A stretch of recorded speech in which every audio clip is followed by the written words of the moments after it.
Welcome to the third presentation of Week 6 in GA103. We'll continue our discussion of the finer points of layout. Learn when to use the hyphens and dashes.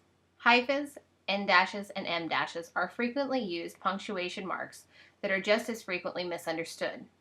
All three marks are essentially horizontal lines, though their lengths vary. However, these three different marks have very different purposes, and using a hyphen to do an M dash's job is just as much of a punctuation error as using a question mark in place of a comma. A hyphen is the shortest in length of the three. It is used to divide words that break at the end of a line or to connect parts of compound words such as go between, ill-fated, and run-of-the-mill. The hyphen is easily found on the keyboard to the right of the zero. An M dash is the longest of the three and is used to indicate a break in thought, as illustrated in this sentence.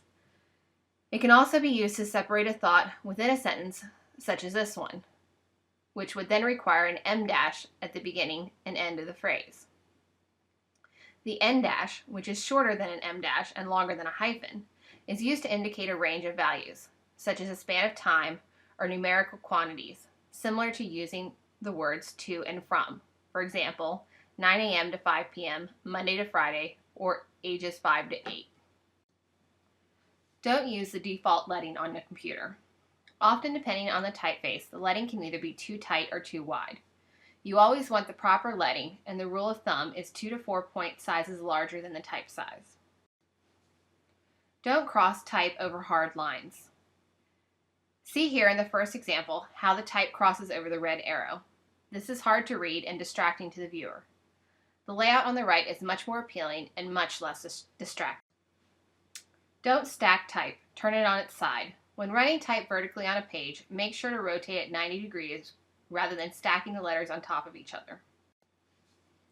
Use script only as a headline and use italics for captions. Scripts or italics, as body copy, are hard to read and tiring for the reader. Use it appropriately and sparingly.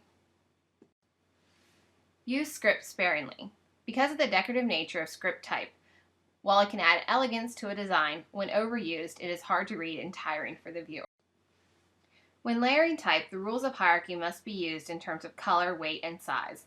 Otherwise, the design runs together and the message is lost. Use shorter line length with sans serif type.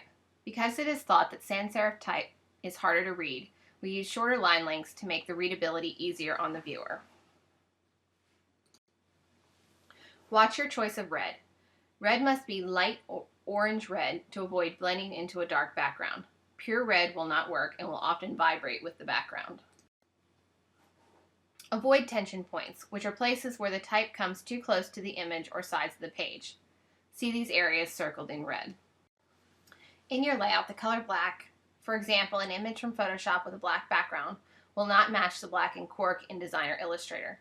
You can fix this by adding 100% cyan, 100% magenta, and 100% yellow to the black. Many typefaces are tied to a specific time period. In this example, the Vienna Succession typeface is paired with images in the same style, thus complementing each other rather than distracting. Type has a time period.